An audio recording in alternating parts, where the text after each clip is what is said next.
Bonjour à tous et bienvenue sur Bismart. Vous regardez Smart Tech en direct dès 11h. Comme chaque matin, c'est le magazine dédié au monde de l'innovation et au numérique. On va commencer par s'intéresser aux entreprises. Quel est leur niveau d'investissement et aujourd'hui d'adoption des nouvelles technologies par-delà les tendances de révolution du numérique dont on parle beaucoup? Eh bien, nous allons l'apprendre grâce à la révélation des résultats d'une étude. Ce sera une révélation en avant-première que nous offre Thibaut Cuillère, mon premier invité de Natixis. Ce sera dans l'interview dans quelques instants. Bonjour. Et puis au cœur de cette émission, on va s'intéresser à la 5G. Et oui, le plan France Relance a misé sur de nouveaux projets pour accélérer sur les réseaux 5G et les réseaux du futur. Alors pourquoi cette nécessité d'accélérer, de réinvestir? Ça fera partie des questions que je poserai à mes invités dans le Tech Talk. Et puis vous découvrirez un nouveau rendez-vous. Il s'appelle C'est humain. On parlera de nos relations avec les machines et de nos différences aussi avec elles. Et on conclura par la séquence Ils font demain comme chaque lundi. Aujourd'hui, on va rencontrer Françoise Combe, qui est une astronome française de réputation mondiale pour ses travaux sur la matière noire. Mais d'abord, donc, place à l'interview.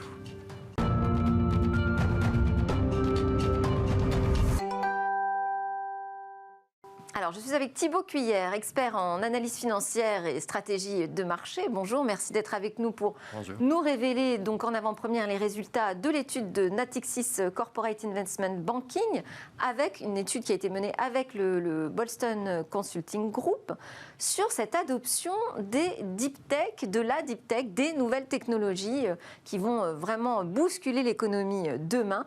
Quel est le niveau d'adoption de ces entreprises, leur niveau d'investissement?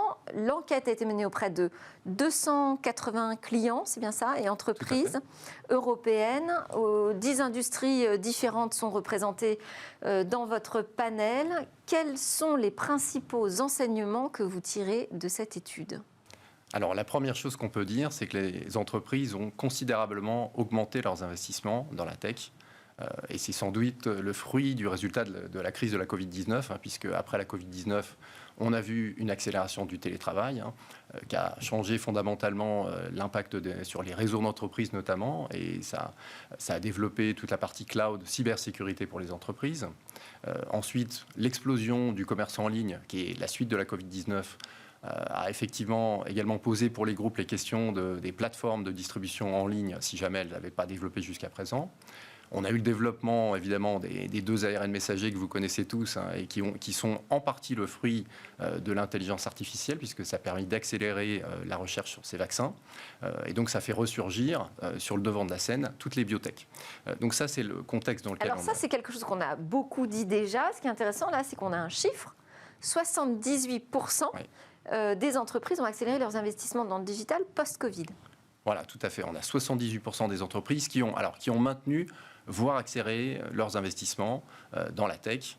Et ce qu'il faudrait comparer en fait à une baisse des investissements qui ont été en général faits par les entreprises de l'ordre de 8% pendant la crise de 2020. Ouais. Donc on voit que la tech effectivement a été considérée comme une nécessité pour les entreprises. Autre tendance, autre enseignement?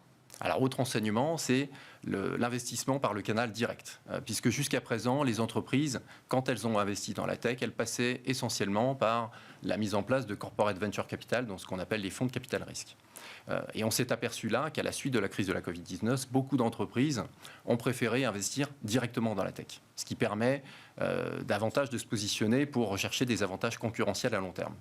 Donc ça veut dire qu'aujourd'hui, il est intégré pour ces entreprises, grandes entreprises en particulier, beaucoup de grandes entreprises interrogées dans votre panel, il est intégré que les technologies disruptives font partie d'un avantage concurrentiel incontournable. Tout à fait. Et c'est un des autres enseignements intéressants de l'étude, c'est que 45% des entreprises considèrent que c'est la raison majeure pour laquelle elles doivent investir dans la tech aujourd'hui, c'est la recherche de ces avantages concurrentiels à long terme.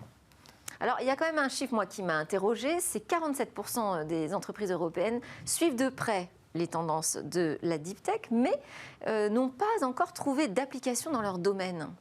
Voilà, alors le problème de la deep tech, c'est qu'effectivement, et c'est logique, c'est que c'est des technologies qui aujourd'hui ne sont pas forcément encore applicable sur des marchés, donc il n'y a pas forcément de ce qu'on appelle de use case. C'est la raison pour laquelle, pour ces entreprises-là, le passage par des fonds de capital risque peut être intéressant parce que c'est une manière de s'inscrire dans l'évolution de la tech en ayant du capital plus facilement déployé et sans prendre trop de risques et sans avoir trop de pression de l'actionnaire. En attendant de voir à partir de quand ça pourrait devenir une application Exactement. concrète pour son propre business. Voilà, exactement. Et c'est la raison pour laquelle, après l'avantage concurrentiel à long terme, la deuxième raison qui pousse les entreprises à aller sur la tech, c'est la recherche de la preuve de concept. Oui. Qui est la recherche en fait d'une application business à des nouvelles technologies. Alors il y en a une aussi qui ressort d'ailleurs d'application, c'est la poursuite des objectifs climatiques. Tout à fait. Alors ça c'est très intéressant. Ça a été une surprise pour nous puisque 54% des entreprises considèrent que la tech va les aider à répondre à des enjeux climatiques qui évidemment sont de plus en plus forts aujourd'hui. Et c'est particulièrement le cas dans certains secteurs comme la chimie, l'énergie, les transports notamment. Donc pour la chimie, évidemment, on peut penser à tout ce qui est nouveaux revêtements, des nouvelles peintures. Pour l'énergie, on va penser au développement, évidemment, de la filière hydrogène, pour lesquelles il y a besoin encore d'évolutions technologiques fortes pour aller soutenir ce système. Tout ce qui va être ce qu'on appelle les carbon capture également, dans lesquels il y a besoin de nouvelles technologies pour développer ces traitements, enfin ce retrait du carbone dans l'atmosphère ou dans les industries. On pense notamment à l'acier ou au ciment. Bref, beaucoup d'applications qui arrivent à contre-courant des polémiques actuelles sur le numérique et la tech polluent. Oui, mais c'est aussi une solution donc, pour décarboner ou rendre plus verte son activité industrielle aujourd'hui. En tout cas, c'est comme ça que le voient les entreprises que vous avez interrogées.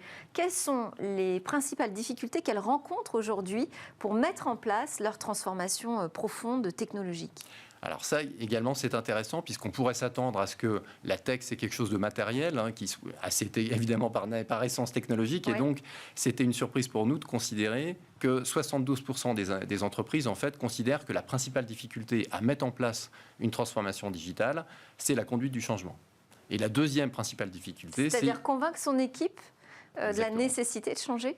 Et son management, parfois, parce que ça peut être effectivement passé par des investissements coûteux et qui ne vont pas avoir de répercussions à court terme, ce dont on parlait tout à l'heure.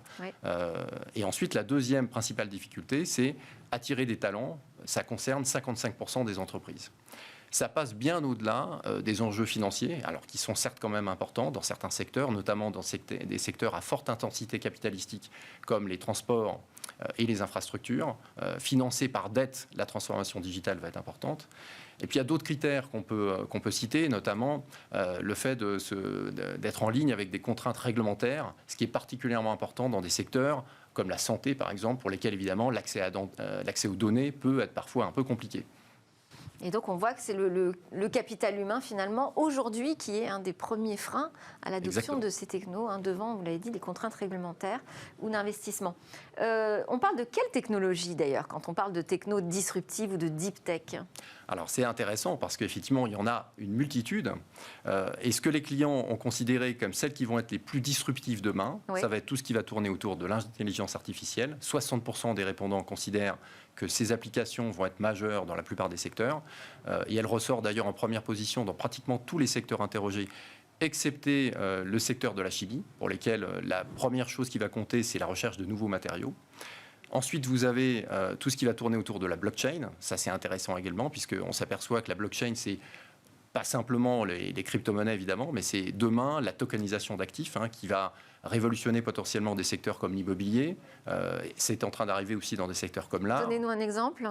Dans l'immobilier ? Dans l'immobilier, la tokenisation d'actifs va vous permettre, par exemple, de vendre un hôtel sous forme tokenisée, donc en créant des milliers de jetons qui seront plus facilement d'abord créables, puis échangeables. Ça sera plus liquide, échangeable sur des plateformes.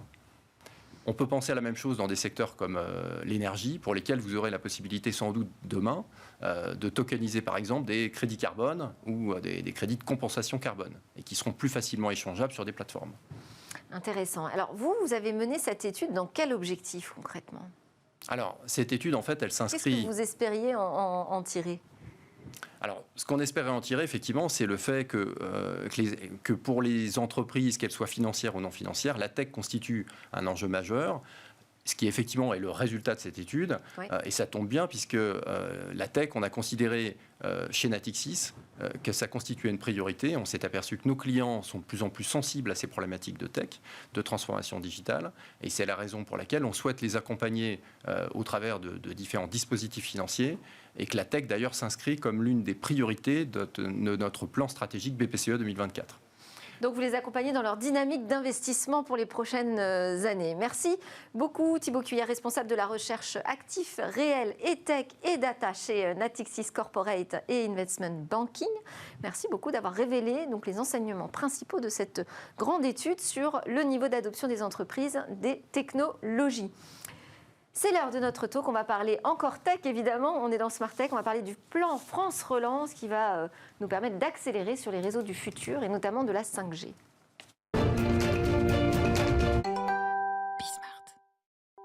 Accélérer massivement les investissements dans les futurs réseaux de communication, l'État s'est engagé à mobiliser 480 millions d'euros de financement public. Il y a plusieurs projets qui vont être soutenus d'ici à 2022 via ce plan France Relance. Et parmi ces projets, il y en a un qui s'appelle Piranha. Donc, il fait partie des 3 nouveaux lauréats, pour être précise, qui s'inscrivent dans cette stratégie nationale 5G et sur les futures technologies de réseau de télécommunications. Et en plateau, nous avons l'un des partenaires de ce projet, Julien Dahan, PDG de SixWinds. Bonjour. Bonjour. SixWinds, c'est un éditeur de logiciels pour les réseaux que vous appelez haute performance. C'est un acteur mondial des solutions de routeurs virtuels. Et vous serez accompagné dans ce talk par un analyste des télécoms, Jean-Luc Clemens, qui est directeur Market Intelligence et expert télécom à l'IDAT DigiWorld. l'IDAT DigiWorld, c'est un think tank pionnier de l'économie numérique, je le rappelle. Alors, on va démarrer peut-être ensemble, tiens d'ailleurs Jean-Luc Clemens, sur cette question déjà, pourquoi est-il nécessaire encore aujourd'hui d'investir, de pousser des nouvelles initiatives et des projets pour accélérer sur la 5G ? Je pense que bonjour d'abord. La 5G reste un élément essentiel du développement de l'industrie.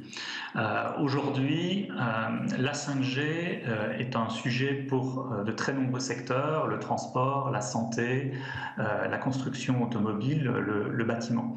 La 5G permet en fait d'améliorer les processus industriels, de les faciliter, de les rendre plus fluides et donc plus rapides. C'est la raison pour laquelle aujourd'hui encore nous avons de très nombreux industriels français, SNCF, Engie et d'autres, qui sont actuellement en train de faire toute une série de tests afin de voir comment la 5G peut être au mieux implémentée sur leurs différents sites industriels.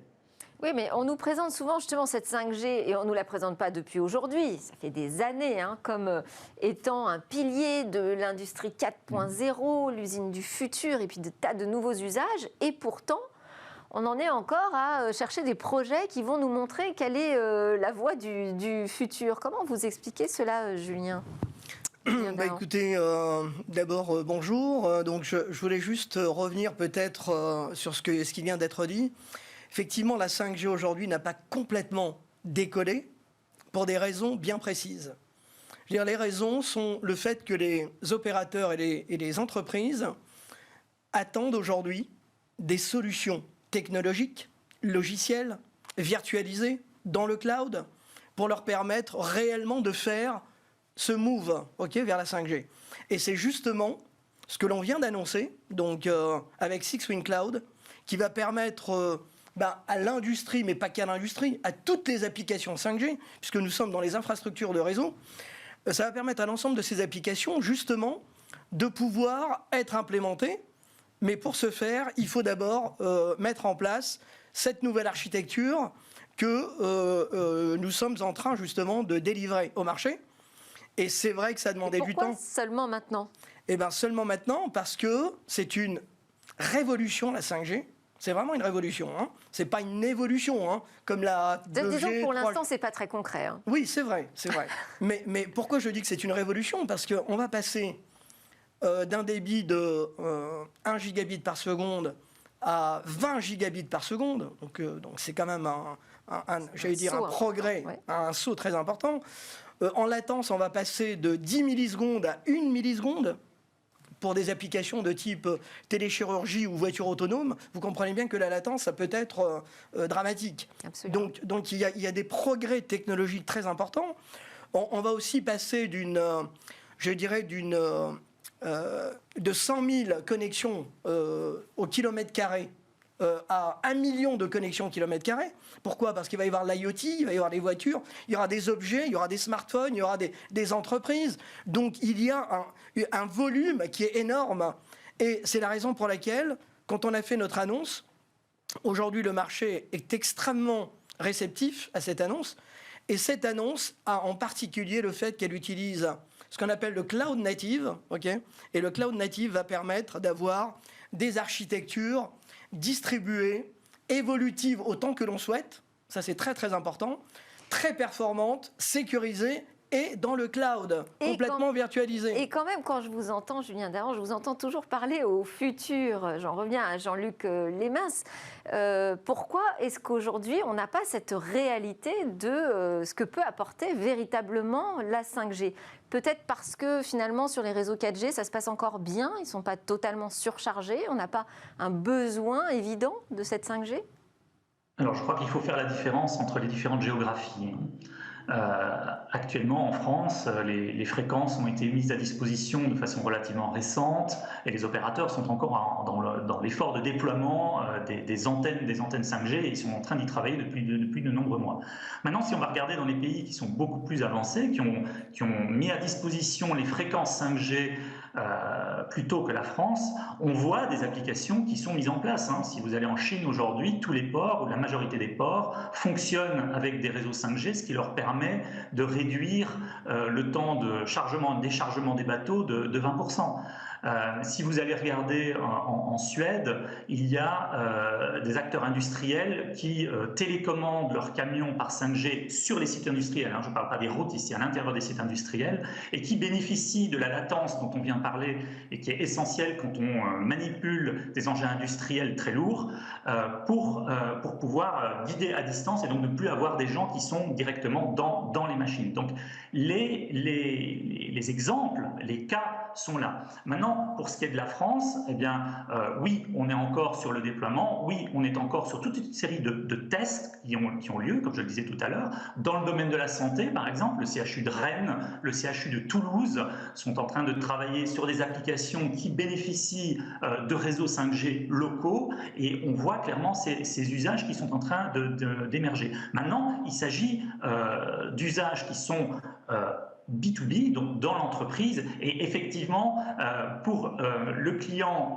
comme vous et moi, nous ne le sentons pas encore, effectivement, parce qu'aujourd'hui, pour le client lambda, la 5G, ça sert essentiellement à fluidifier les endroits où les réseaux sont très surchargés, vous le mentionniez tout à l'heure, et les usages, on va dire consommateurs final, n'arriveront sans doute qu'un peu plus tard. Donc aujourd'hui, on est sur de l'usage industriel qui émerge dans plusieurs pays, les États qui ont lancé la 5G ou plus tôt. En France, on voit clairement que c'est en train d'émerger. On est en train de sortir de la zone de POC pour aller vers l'industrialisation. Alors oui, c'est vrai que même sur, vous disiez, les réseaux surchargés, les réseaux 4G surchargés, ça reste très local à certains moments de la journée. Pour l'instant, on n'est pas arrivé quand même au bout de l'exploitation de la 4G. En tout cas, pour le grand public, c'est vrai que cette nécessité ne se fait pas toujours sentir. Si je reviens au sujet industriel, là où on a donc les plus grandes promesses, ça reste encore donc des promesses. Est-ce qu'on a besoin de nouvelles technologies pour rendre cette vraie 5G réelle ? Écoutez, je crois que je vais passer, on a parlé de l'industrie, je vais passer plutôt aux applications que nous, on a mis déjà en place, qui sont les Smart Cities, qui tournent déjà aujourd'hui en Allemagne et qui vont nous permettre justement, dans le domaine qu'on appelle l'IoT en fait, gérer des millions d'objets. Connectés, et là, on est déjà très avancé là-dessus. Alors, il y a d'autres cas d'usage qui vont arriver.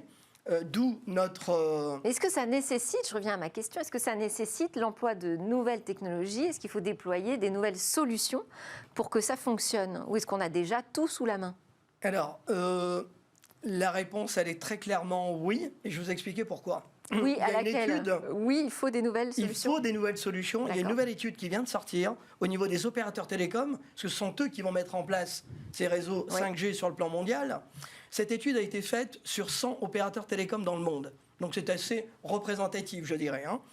Et le résultat des courses, c'est que 93% des opérateurs télécoms dans le monde veulent faire un move vers la 5G pour plusieurs raisons. La première des raisons, c'est une raison économique. Parce que la 5G, les nouveaux réseaux sont virtualisés. Okay, ils ne sont plus loqués avec un vendeur comme Cisco ou Juniper, etc. Ils peuvent s'ouvrir. Ce sont des nouvelles solutions complètement ouvertes, standardisées. Okay. La deuxième raison, ils veulent avoir des réseaux évolutifs. Les réseaux qu'ils ont aujourd'hui ne sont pas évolutifs. Parce que les architectures sont monolithiques, d'accord ? Donc ils ont besoin de réseaux beaucoup plus distribués, beaucoup plus évolutifs, comme on dit scalable, hein, parce qu'il va y avoir des millions et des millions de connexions. Et aujourd'hui, avec la technologie existante, ils ne savent pas délivrer ce service. La troisième des raisons, c'est qu'ils veulent clairement s'ouvrir au niveau de toutes les applications de la 5G, ce qu'ils ne savent pas faire aujourd'hui avec la 4G. Parce qu'il ne faut pas confondre. On a parlé des fréquences pour la 5G, c'est très bien. Mais ça, c'est que la partie radio. Okay, on va parler de notre projet Piranha, hein, le nouveau projet dans le cadre du plan de relance. La 5G ne pourra être effective sur l'ensemble des applications que quand on aura implémenté la partie radio, la partie edge et la partie du corps de réseau. Or, nous sommes dans la partie edge, dans la partie du cœur de réseau, et dans le cadre du plan de relance, nous allons avoir la partie radio aussi, avec nos amis de Calray. Okay, donc c'est un consortium qui va apporter une solution souveraine. On entend parler beaucoup de solutions souveraines. Ça veut dire que vous allez avoir des fréquences ?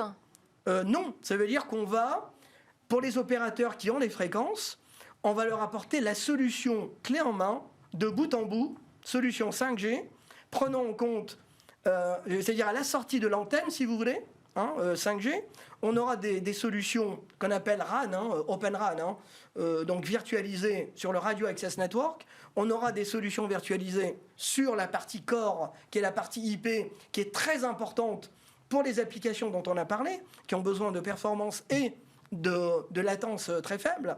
Et si vous voulez, avec l'ensemble de cette solution, on va réellement apporter une solution très novatrice, beaucoup plus en avance que les solutions, j'allais dire américaines ou chinoises, qui sont basées sur du hardware. Aujourd'hui, avec notre 6WIN Cloud, nous sommes en avance sur le marché et nous avons la solution la plus compétitive. Et j'allais dire tant mieux, parce qu'elle est française, développée en France. C'est pas mal, ça fera de la 5G souveraine peut-être. Mais c'est exactement l'objectif, c'est de faire de la 5G souveraine. Justement, je reviens sur cette question des fréquences, Jean-Luc Clemens. Aujourd'hui en France, on en est où ? Parce qu'on a l'impression que les choses ont été validées, mais non, hein, c'est pas terminé sur la 5G. Alors, ce n'est pas terminé. Actuellement, il y a essentiellement 2 bandes de fréquences qui sont utilisées et qui ont été fournies aux opérateurs. C'est dans la bande 700 et dans la bande 3,5 GHz. Maintenant, il y a encore une grande bande de fréquences qui doit être allouée, hein, qui se trouve autour de 26 GHz. Ce sont des fréquences très intéressantes, notamment dans le cadre de l'industrie, parce que ce sont des fréquences qui ont des débits très très importants. Hein. On parlait tout à l'heure de débits montant à plusieurs dizaines de gigabits par seconde. Ce sont ces fréquences qui en sont capables. Elles ne sont pas encore allouées en France, pas plus d'ailleurs que dans la plupart des pays européens. Hein. Il y a pas mal de retard sur l'attribution de ces fréquences. Et alors, c'est prévu pour quand ? On en est où exactement ? C'est quoi le calendrier ? Alors justement, j'y viens. Pour ce qui est du 26 GHz, nous en discutions avec la présidente de l'ARCEP, Madame de la Rodière, pas plus tard que la semaine dernière. Ces bandes de fréquences, elles ne seront pas allouées avant les élections présidentielles. On verra donc après. Et ces bandes de fréquences, la grande question qui est toujours posée, c'est de savoir si elles seront allouées uniquement à des opérateurs de télécom ou si, comme dans d'autres pays, en Allemagne par exemple, ces bandes de fréquences pourraient être allouées à des opérateurs industriels. Cette question-là, Madame de la Rodière nous expliquait qu'il n'y avait pas encore de position, l'ARCEP est en train de consulter. Ce serait une grande rupture si ce genre de fréquences, si des fréquences étaient allouées à des industriels qui ne seraient pas des opérateurs de télécom, ce serait une grande nouveauté. Et donc aussi rendu possible, j'imagine, par la virtualisation possible de ces réseaux. Est-ce qu'aujourd'hui c'est un frein, le fait que tout ne soit pas encore totalement validé du côté du réglementaire sur la 5G ? Est-ce que c'est un frein sur l'adoption de ces nouvelles technologies et demain des futurs usages ? Là, on parle du cas de figure très particulier de la France. Nous sommes un éditeur mondial, donc nous travaillons partout dans le monde. Je vous ramène à la France. Oui, ce que je veux tout simplement dire par là, c'est que c'est important de tester aussi toutes nos solutions ailleurs. Donc on fait 50% de notre chiffre d'affaires aux États-Unis. Oui, mais là, moi, ce qui m'intéresse, c'est quand même que vous faites partie d'un projet qui est en partie financé par le plan France Relance. Oui. Donc, c'est une préoccupation nationale. Absolument. Et donc, pour répondre à votre question, ça ne nous bloque pas du tout, puisque ces nouveaux réseaux, cette nouvelle architecture, cette nouvelle virtualisation ne va pas servir exclusivement qu'à la 5G.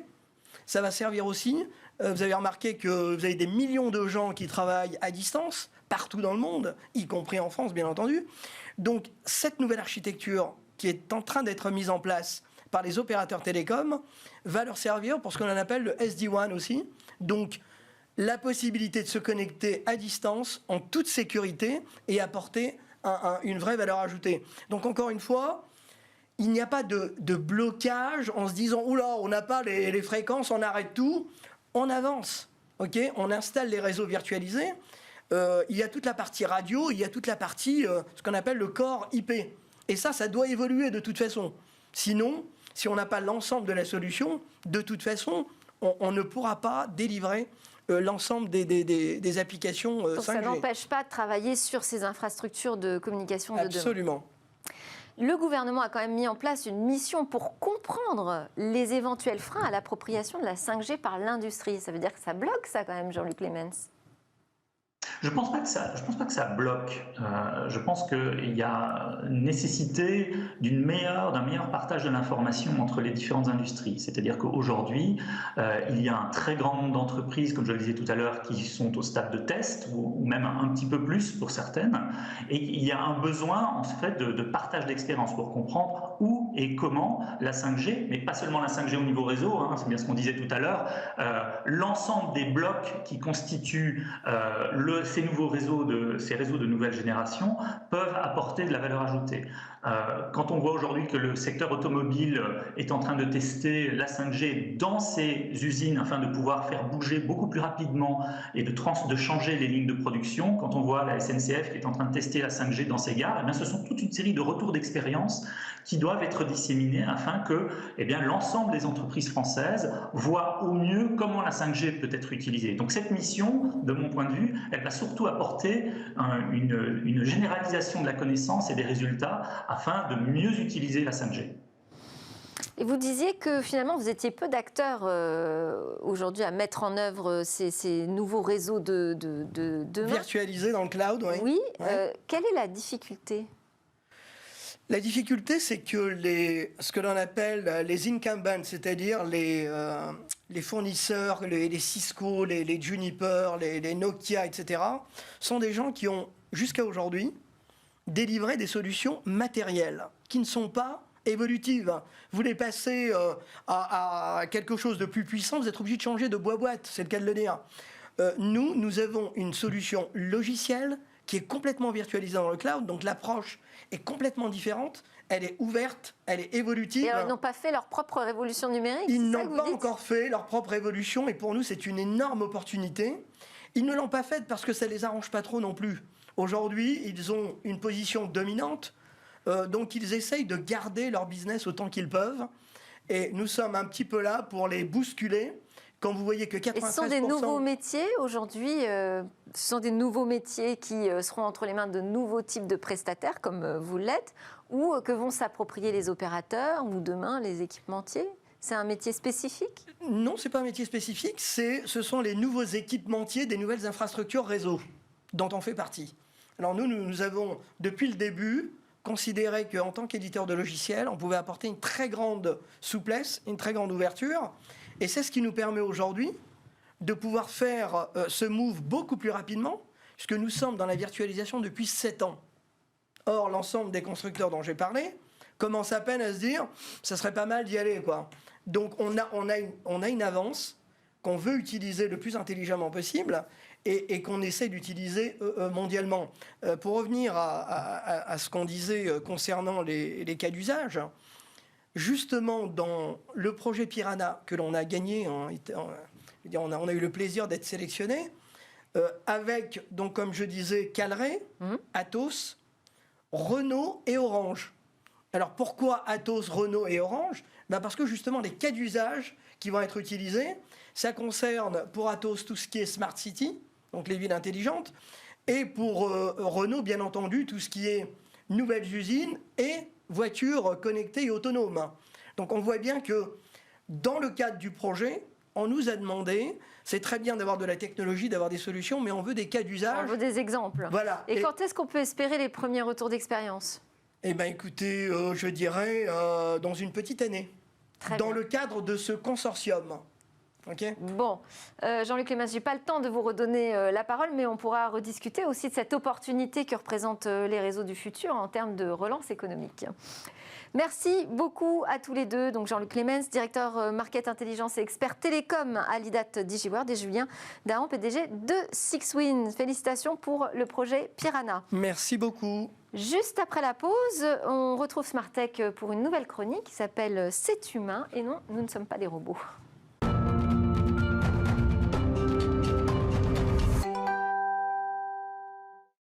Vous êtes bien sûr Bismart, vous regardez le magazine dédié au monde de l'innovation et à la nouvelle société numérique, c'est Smartech en direct à 11h chaque matin. Dans cette deuxième partie de l'émission, on partira en reportage à l'Observatoire de Paris. On écoutera Françoise Combe, astronome, médaillée d'or 2020 CNRS pour ses travaux sur la matière noire. Mais d'abord, je vous propose donc de découvrir un nouveau rendez-vous dans Smartech qui s'appelle C'est humain, avec David Lacomblette, président du think tank La Villa Numéris. Bonjour David. Bonjour. Merci beaucoup donc, pour ce premier numéro. La Villa Numéris, alors, vous dites que c'est un think tank qui promeut un modèle européen ouvert du numérique, mais qui entend affirmer avant tout la primauté de l'humain. Alors, c'est notamment pour cette raison, d'ailleurs, que j'ai eu envie d'appeler ce rendez-vous régulier ensemble « C'est humain ». Mais est-ce que finalement, entre l'homme et la machine, il n'y aurait pas une fusion qui serait en train de se créer ? Par exemple, si je prends sur Internet, est-ce qu'on n'est pas tous devenus des robots ? Eh bien non, je l'affirme haut et fort, je ne suis pas un robot. D'ailleurs, je réponds régulièrement à cette question assez bizarroïde sur des sites web. Je ne suis pas un robot, même si j'ai commencé par finir de douter, au sens où on me posait tellement souvent la question que ça me paraissait assez surprenant. Pourquoi cette question d'ailleurs de la part de machines qui pourraient peut-être se réjouir d'accueillir des congénères et pourtant il n'y a pas de case disant je ne suis pas un humain. Parce qu'en réalité il s'agit, et vous le savez bien, de barrières techniques pour s'assurer que ceux qui les passent sont bien des humains et pas des machines, parce que Internet s'est tellement développé, il y a des enjeux commerciaux tellement fort que des programmes informatiques ou humains se sont créés pour doper en quelque sorte les audiences. Et donc effectivement, cette barrière permet de s'assurer pour les sites qui l'emploient de n'avoir que des êtres humains derrière leurs écrans. Eh oui, parce que les audiences sur Internet peuvent être manipulées. Non seulement elles le peuvent, mais elles le sont. Et qui dit audience manipulée, dit également opinion manipulée. En tout cas, c'est un risque majeur. Et on le voit bien en ces temps de crise successives sous nos latitudes. Et pour ce faire, il y a des organisations spécialisées, très structurées, notamment en Chine. On appelle ça des fermes à clics, qui emploient des personnes vraiment en les payant très peu cher, ou qui développent des programmes informatiques qui ont cette capacité de cliquer tous azimuts à longueur de journée et donc de créer artificiellement des audiences. Ça existe également sur les réseaux sociaux. Si vous tapez « acheter des followers » sur un moteur de recherche, vous serez surprise, je pense, du nombre d'offres qui existent. Et effectivement, ça peut permettre à certaines personnalités ou des entreprises en mal d'audience, de doper rapidement des audiences. Et ça peut être pratique au moment d'un lancement commercial ou d'une campagne électorale pour montrer qu'il y aurait un véritable engouement et donc un peu piéger les personnes réelles, physiques qui existent.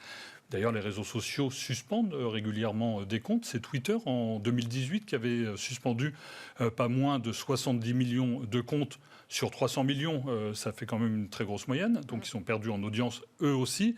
Mais la bourse l'a immédiatement salué parce qu'effectivement, ça revenait à vendre aussi des publicités à des personnes dont on sait qu'elles existent, et donc au jeu de l'offre et de la demande de réenchérir le prix de la publicité. Et d'ailleurs, Barack Obama et Donald Trump à l'époque ont été ceux qui ont perdu le plus d'audience. Et quand je dis que c'est aussi une manière de manipuler, c'est que artificiellement on fait grossir des audiences, et donc on peut créer dans des moteurs de recherche le fait qu'une actualité qui serait pipotée serait malgré tout recherchée par de l'audience, et donc générerait des vagues, et vous avez des gouttes d'eau qui se transforment en avalanche à l'ère du numérique. Et très certainement... On peut apporter du crédit à cette information. Exactement. Et ces pages qui apporteront de mauvaises informations, par exemple dans le cadre de la prochaine élection présidentielle, sont déjà très certainement en train d'être construites et promues et artificiellement dopées dans des audiences parfaitement inexistantes. Alors comment fait-on la différence entre l'humain et la machine ? Alors, il y a la ruse, et cette ruse, ce sont des barrières. C'est le respect de la loi avant tout, elle existe, et d'ailleurs qui fait qu'elle s'est un peu renforcée au printemps dernier. Avant, on avait d'autres choix que d'accepter les cookies. Désormais, on peut soit les accepter ou les refuser. En tout cas, tous les sites qui ont pignon sur rue le font et sont très respectueux. D'ailleurs, l'assortissent également d'une charte de valeurs, de pratiques à respecter. Et c'est vrai que les cookies, vous le savez, ce sont ces petits programmes informatiques qui agissent comme des témoins de votre visite et qui finalement font que vous ne devez pas vous authentifier de nouveau quand vous y arrivez la fois suivante. Pour bien valider que c'est là aussi un être humain, il y a ce qu'on appelle, ça énerve un peu d'ailleurs, vous le savez, les CAPTCHA par exemple, oui, qui sont où il faut mettre des codes qu'on doit réécrire, reproduire, trouver des... Souvent c'est flou, vraiment c'est humain de vouloir jeter son ordinateur par la fenêtre, et ce choix doit être, ce consentement, pour reprendre le terme, doit être effectivement éclairé, souvent par des conditions générales d'utilisation, des CGU en bon français. Elle devrait être aussi, et je parle au conditionnel, réversible, parce que la réalité, c'est que beaucoup de sites ne proposent pas un jour d'accepter et le lendemain de ne pas l'accepter après tout. Et c'est ce qu'on appelle la réversibilité. Et quand je parle de choix éclairés, effectivement, vous avez des conditions générales sur certains sites. Regardez celles de Facebook ou Twitter, qui sont tellement longues qu'il faudrait plusieurs jours pour les lire. Et c'est là où il y a une initiative intéressante de l'ambassadeur de France pour les affaires numériques, qui a créé un site en open source. Ça veut dire que tout le monde peut y contribuer pour traquer justement les évolutions des conditions générales d'utilisation. Intéressant. Mais en attendant, quand même, tout le monde clique sur ces bannières de cookies en disant OK assez rapidement. Enfin, j'ai l'impression. Oui, c'est tellement rébarbatif qu'on zappe, mais venez pas vous plaindre après d'avoir le sentiment d'être suivi comme le petit poucet qui a semé plein de petits cailloux blancs tout au long de son chemin. Des cailloux blancs qui sont d'autant plus intéressants qu'ils permettent non seulement de mieux vous connaître, de mieux connaître vos choix, mais de les anticiper, voire de les prédire. Et donc, quand on parle de publicité, d'être dans des publicités dites en affinité. On pense que vous allez changer de voiture, mais on vous propose massivement des voitures, et on sait que vous allez peut-être aller les voir à un moment. Et ce sont des mines d'or, effectivement, pour les sites web et les commerçants. C'est un instrument de vente redoutable. C'est Jeff Bezos, le fondateur d'Amazon, qui se plaît à dire souvent qu'il sait avant vous ce que vous allez acheter sur ces sites. Ce qui est sûr, c'est qu'on n'y échappe pas, en fait. On n'y échappe pas, mais c'est impossible de faire sans. Au sens où, sans ces cookies, vous arriveriez dans une ville sans GPS, en quelque sorte. Et effectivement, il n'y a pas beaucoup d'autres choix que de se résoudre à cocher les bonnes cases ou à s'identifier ou pour s'authentifier. Malheureusement, les sites médias en particulier, il y a guère plus de 15% des personnes qui s'authentifient sur ces sites. Et donc, effectivement, les données ont une valeur. mais c'est compliqué de faire sans, sauf à revoir le modèle de l'Internet, qui vit avec 2 poumons, un poumon commerçant et un poumon publicitaire. Le risque est d'entretenir longtemps l'illusion de la gratuité. Je ne suis pas sûr que vous seriez prête à acheter tout ce que vous consommez. Combien de débats nous avons dans Smartech et encore à avoir demain. Ce sera peut-être le sujet d'une prochaine chronique avec vous. Merci beaucoup David Lacomblède, président du think tank La Villa Numéris. À suivre, on va résoudre les mystères du cosmos.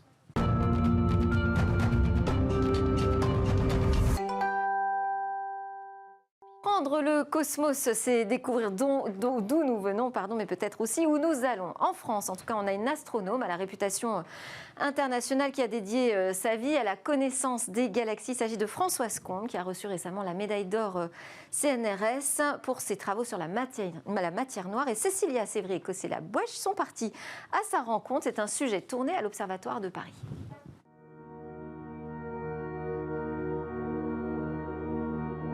Le contenu de l'univers est encore assez mystérieux. On sait qu'il y a 5% de matière ordinaire, donc de quoi nous sommes faits, de quoi sont faits tous les éléments autour de nous.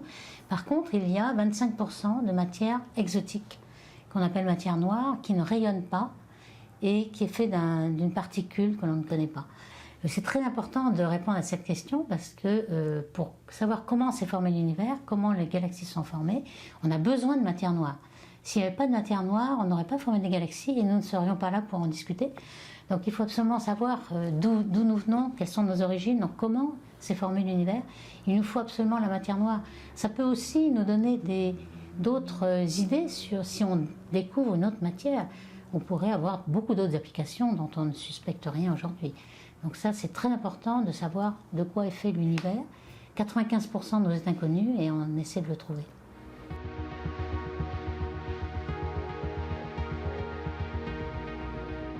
Alors ici, nous sommes dans la salle Cassini qui a été construite autour du méridien de Paris, donc nord-sud ici. Le nord est par ici et le sud ici. Et donc le soleil devait passer à son zénith dans cette petite opercule et on pouvait mesurer, selon cette ligne, la distance maximale de sa position. Donc ça faisait office de calendrier à l'époque En quelque sorte, et puis aussi pour connaître mieux les mouvements de tous les astres en fait. Et nous avons sur le sol la position des signes du zodiaque, pour savoir justement en quelle portion de saison nous étions.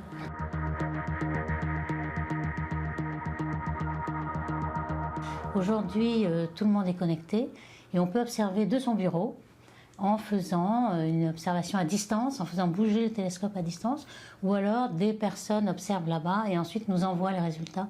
Donc on n'a plus besoin de bouger de son bureau.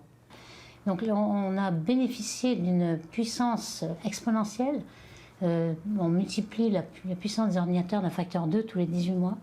Et puis aussi l'accès aux données. On a des télescopes qui accumulent les données et si on n'avait pas Internet pour avoir l'accès aux données rapides, les progrès seraient moins grands. Donc là, on a, sous le clic d'une souris, on peut avoir toutes les observations qui ont été faites sur un objet donné à portée de main. Alors pour répondre aux questions de la formation des galaxies, on commence par aller observer au télescope un grand nombre de galaxies de différents type spirale, lenticulaire, elliptique, et on voudrait connaître où se trouvent les étoiles jeunes qui viennent de se former, le gaz. On observe donc avec des télescopes optiques et aussi radioastronomie pour avoir tout le gaz. Et ensuite, on aimerait reproduire tout ce qu'on voit avec des simulations numériques pour savoir si on a bien compris la formation de ces systèmes. Et en effet, on arrive, avec des approximations successives, à améliorer le modèle pour qu'il représente exactement la réalité. Et à ce moment-là, on pense qu'on a compris la formation des galaxies. Merci à tous de nous avoir suivis. Je vous dis à demain pour de nouvelles discussions sur la tech.